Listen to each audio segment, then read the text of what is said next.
Il existe une réalité dont on parle peu parce qu'elle touche un point sensible que beaucoup préfèrent dissimuler. Ne pas aimer recevoir de visite n'est pas un signe de froideur ni un désintérêt pour les autres, mais souvent l'expression d'un équilibre intérieur fragile qui se construit avec le temps. Certaines personnes ressentent une pression dès que leur espace personnel est envahi, même par quelqu'un qu'elles apprécient. C'est pas un caprice, c'est une manière de protéger un monde intérieur qui a besoin de calme pour rester en harmonie. Lorsque on vit de cette façon, l'idée d'accueillir quelqu'un chez soi peut provoquer une tension subtile, comme si l'esprit anticipait le poids des interactions et la nécessité de maintenir une présence sociale constante. Ceux qui vivent cela ne sont pas isolés du monde, ils observent simplement avec plus de finesse leur propre rythme émotionnel, ils savent qu'une visite, même brève, peut bousculer leur stabilité.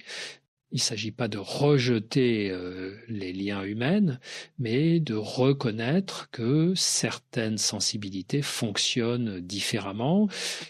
Certaines personnes se rechargent dans le bruit, le mouvement, la conversation spontanée. D'autres ont besoin du contraire, silence, lenteur, routine.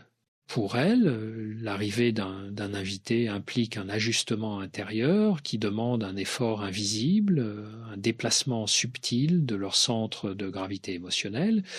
Et parce que cet effort n'est pas évident pour tout le monde, elles se retrouvent souvent incomprises. Il faut dire la vérité, accueillir quelqu'un chez soi signifie changer momentanément de rôle. On se prépare, on organise, on sourit, on écoute, on ajuste sa posture et ses réactions. Pour certains, cela se fait naturellement. Pour d'autres, cela demande une quantité d'énergie qu'ils préfèrent garder pour leurs projets, leurs pensées, leur respiration intérieure.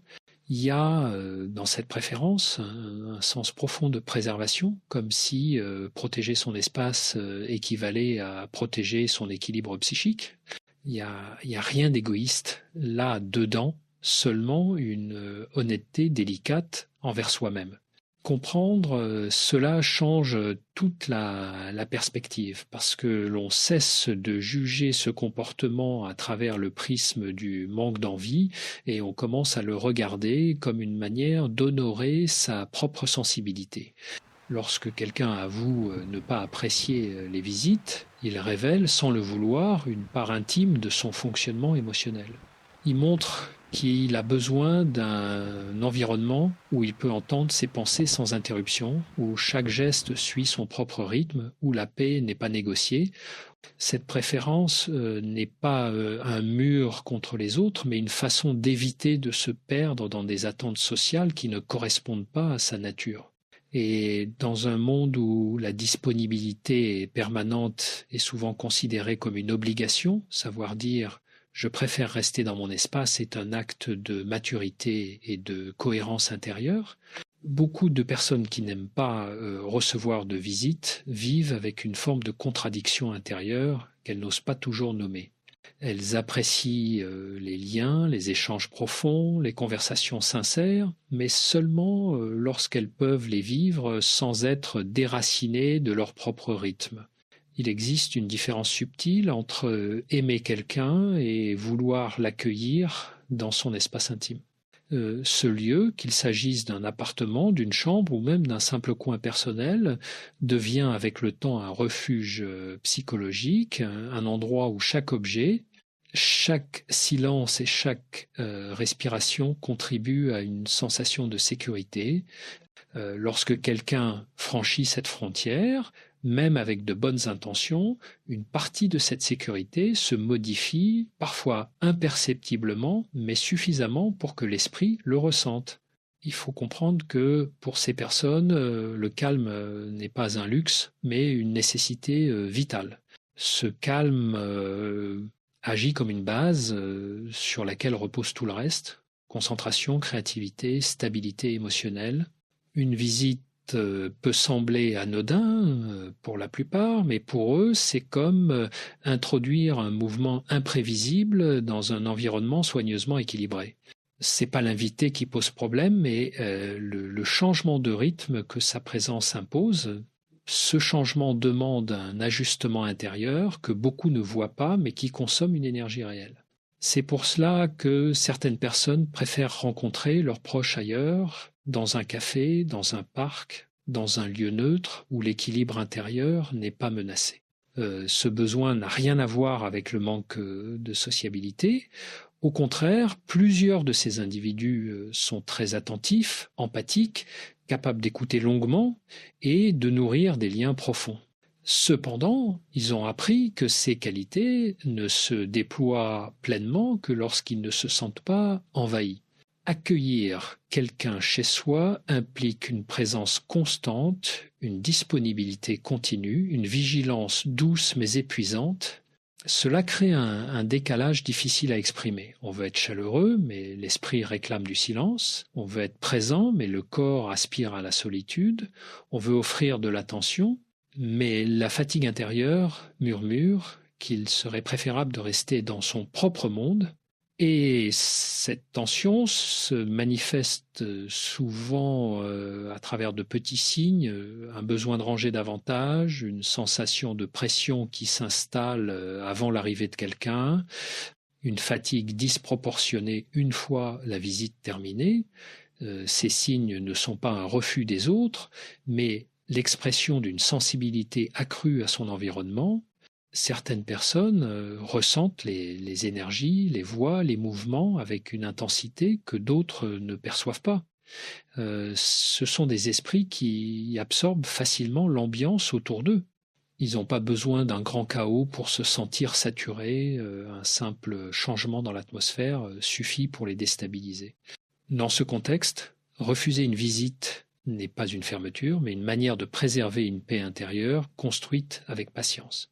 Ce qui surprend souvent, c'est que ce trait de personnalité n'apparaît pas soudainement. Il se construit au fil des années, parfois sans que la personne en soit consciente. On découvre progressivement que le confort intérieur devient un espace sacré, un lieu où l'on respire sans effort et où chaque pensée peut se déployer sans interruption. Lorsqu'on vit dans cet état d'hyper, accueillir quelqu'un revient à ouvrir la porte à un flux supplémentaire d'informations sensorielles, le ton de la voix, le rythme des pas, la manière dont l'autre se déplace dans la pièce, tout cela s'enregistre et modifie subtilement l'équilibre interne. C'est pas un choix volontaire, c'est un fonctionnement naturel, presque instinctif, que l'on tente d'expliquer sans toujours trouver les mots justes. Il existe aussi une dimension plus profonde liée à la façon dont certaines personnes gèrent leur intimité émotionnelle. Elles n'aiment pas l'idée d'être observées dans leur quotidien, même de manière bienveillante. Leur intérieur n'est pas seulement un lieu physique, mais une extension directe de leur monde intérieur. Y faire entrer quelqu'un, c'est offrir un accès partiel à ce qu'elles protègent le plus. Cela peut créer un sentiment de vulnérabilité difficile à exprimer, non pas parce qu'elles ont quelque chose à cacher, mais parce que cet espace représente leur stabilité, leur manière de se recentrer et de se réparer.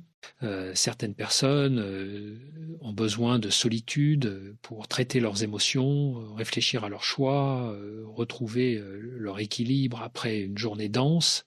La présence d'un invité bouleverse ce processus, même si elle est agréable sur le moment. Dans une conversation intime, beaucoup de personnes qui vivent cela expliqueraient que leur difficulté n'est pas sociale mais énergétique. Elles ressentent intensément la présence des autres, comme si chaque interaction avait un poids réel dans leur corps. Accueillir quelqu'un signifie donc accueillir ce poids, le porter un instant, ajuster sa propre énergie pour éviter de surcharger l'espace commun. Cette gestion demande une attention constante, parfois imperceptible, mais qui use à mesure que la visite se prolonge.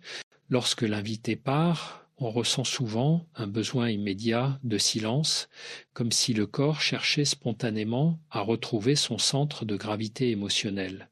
Il faut aussi reconnaître que dans certains cas, ce comportement naît d'un rapport délicat avec les attentes sociales. Beaucoup sentent une pression tacite qui accompagne l'idée d'être un bon hôte, être disponible, être souriant, être prévenant, être chaleureux. Ces exigences invisibles créent une tension intérieure car elles obligent à maintenir une version d'eux-mêmes qui n'est pas toujours alignée avec leur état réel, ils se sentent responsables du confort de l'autre, même si personne ne leur demande explicitement de l'être.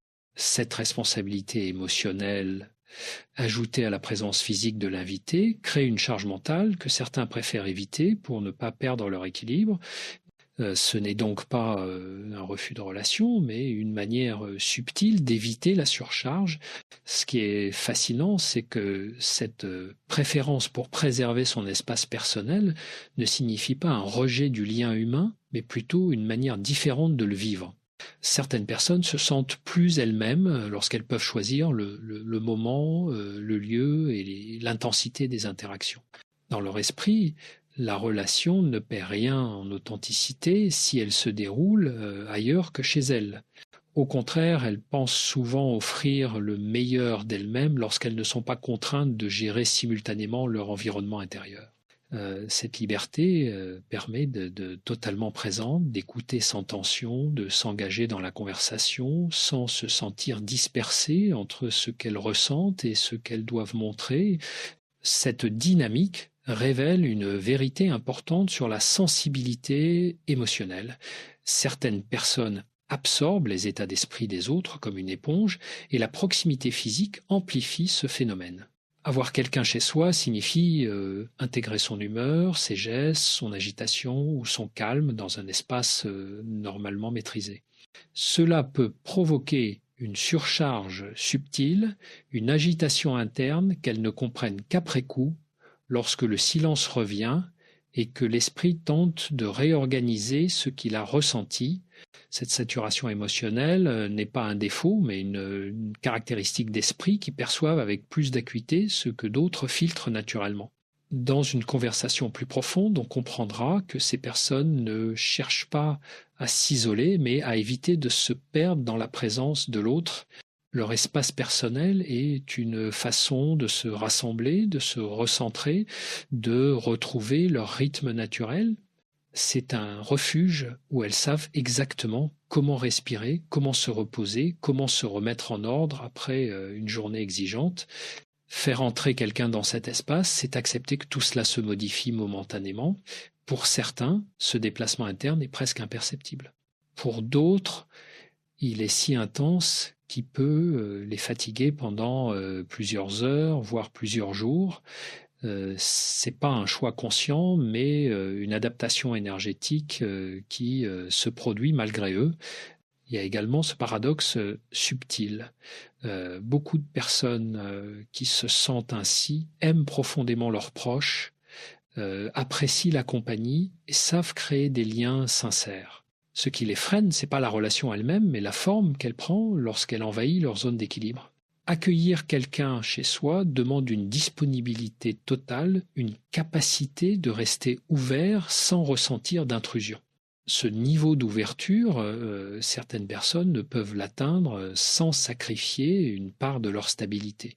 Elles préfèrent donc préserver leur énergie pour des échanges plus naturels, plus légers, où elles ne sont pas divisées entre être présentes pour l'autre et se protéger intérieurement. Ce phénomène révèle aussi une relation particulière au silence. Pour beaucoup, le silence n'est pas un vide à combler, mais un environnement essentiel où l'esprit peut enfin se déposer. Dans un monde où les sollicitations sont constantes et où l'on s'habitue à répondre à tout, certains développent une sensibilité accrue à la moindre perturbation. Lorsque quelqu'un entre dans cet espace silencieux, même sans bruit, il modifie cette atmosphère interne. C'est comme une légère onde qui traverse un lac immobile, c'est pas destructeur, mais cela change tout. Pour ceux qui vivent en équilibre grâce au calme, cette transformation subtile suffit à les déstabiliser, car leur stabilité repose précisément sur la capacité de rester connectés à eux-mêmes sans interruption. Il faut comprendre que le silence n'est pas seulement sonore, mais également émotionnel. Accueillir une personne signifie accueillir son énergie, son rythme, son état du moment. Certaines présences sont légères, apaisantes, presque transparentes. D'autres portent avec elles leurs inquiétudes, leur agitation, leurs pensées bruyantes. Ceux qui sont sensibles à ces variations ressentent ces mouvements avec une intensité particulière, même si l'autre ne dit rien. Cette sensibilité transforme chaque visite en un véritable échange invisible où les émotions circulent en silence et s'impriment dans le corps. Après cela, ils ont besoin de temps pour retrouver leur propre fréquence intérieure. Dans une perspective plus intime, ceux qui n'aiment pas recevoir de visite expliquent souvent que être chez eux représente l'un des rares endroits où ils n'ont pas besoin de jouer un rôle.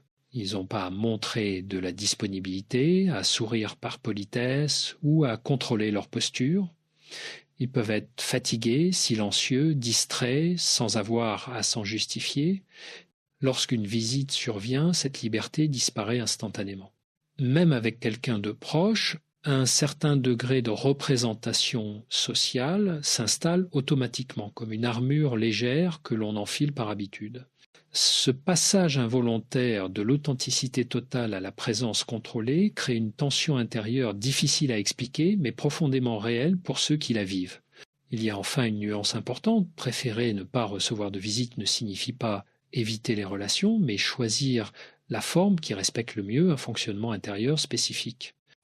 Certains individus se sentent plus enracinés lorsqu'ils rencontrent les autres dans un lieu neutre où aucune des deux parties ne porte la responsabilité de maintenir un espace harmonieux.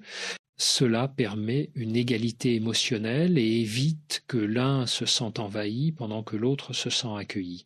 Cette neutralité offre un terrain plus fluide pour l'échange, sans la charge invisible qui accompagne le fait de devoir protéger son refuge intérieur. Pour beaucoup, ce choix n'est pas une distance, mais une manière sincère de préserver l'intégrité de leur relation. Il existe une autre dimension encore plus subtile dans cette manière de fonctionner, une dimension que beaucoup n'assument qu'en confidence. Ceux qui n'aiment pas recevoir de visite ressentent souvent leurs limites de manière très fine, presque corporelle. Ils savent quand leur esprit est saturé, quand leur énergie se fragilise, quand le moindre changement dans l'environnement pourrait les déséquilibrer. Cette lucidité intérieure n'est pas toujours simple à gérer car elle les oblige à écouter des signaux que d'autres ignorent facilement. Accueillir quelqu'un chez soi devient alors une confrontation entre leur besoin de stabilité et leur désir de maintenir des liens sociaux. Cette tension crée une fatigue particulière, un sentiment d'être tiraillé entre deux fidélités, celle envers eux-mêmes et celle envers les autres. Dans ce contexte, l'idée même d'une visite surprise peut représenter une pression invisible. C'est pas l'invité qui pose problème, mais l'imprévisibilité de la situation. Lorsqu'on a construit son équilibre autour de rituels simples, d'un environnement maîtrisé et d'un rythme choisi, toute intrusion inattendue provoque une secousse intérieure. Cette réaction n'est pas un rejet de la relation, mais la preuve d'un fonctionnement émotionnel qui nécessite préparation et anticipation. Savoir à l'avance qui entre, quand, pour, combien de temps et avec quelle intention permet de se préparer psychiquement. Sans cette préparation, certains ressentent un dérangement profond, même si l'intention de la visite est bienveillante. On pourrait croire que cette sensibilité crée de la distance avec les autres, mais c'est souvent l'inverse. Ces personnes savent accorder une attention sincère, profonde, lorsqu'elles sont dans un état émotionnel stable, elles ne se dispersent pas, elles n'offrent pas une présence fragmentée. Elles préfèrent s'engager pleinement, mais pour cela, elles doivent préserver leur espace intérieur. En réalité, cette manière de fonctionner améliore leurs relations lorsque l'entourage comprend leur rythme. Elles deviennent capables d'écoute authentique, de présence véritable, parce qu'elles ne se sentent pas envahies. Leur solitude choisie n'est pas un mur, mais un terrain fertile où elles poussent leurs racines pour ensuite offrir des relations plus stables et plus honnêtes. Il faut également mentionner que cette relation particulière à l'espace personnel révèle souvent un haut degré d'introspection. Ce sont des personnes qui réfléchissent beaucoup, qui perçoivent les nuances émotionnelles, les intentions implicites, les micro-changements d'ambiance. Leur esprit fonctionne comme un radar permanent, captant des détails que la plupart ne remarquent pas. Cette hyperperception leur permet de comprendre les autres avec une grande finesse, mais elle les expose aussi à un risque de surcharge. C'est pour cette raison qu'elles défendent leur espace privé avec tant de soin. Elles savent que c'est là qu'elles peuvent se régénérer et éviter de se dissoudre dans l'émotion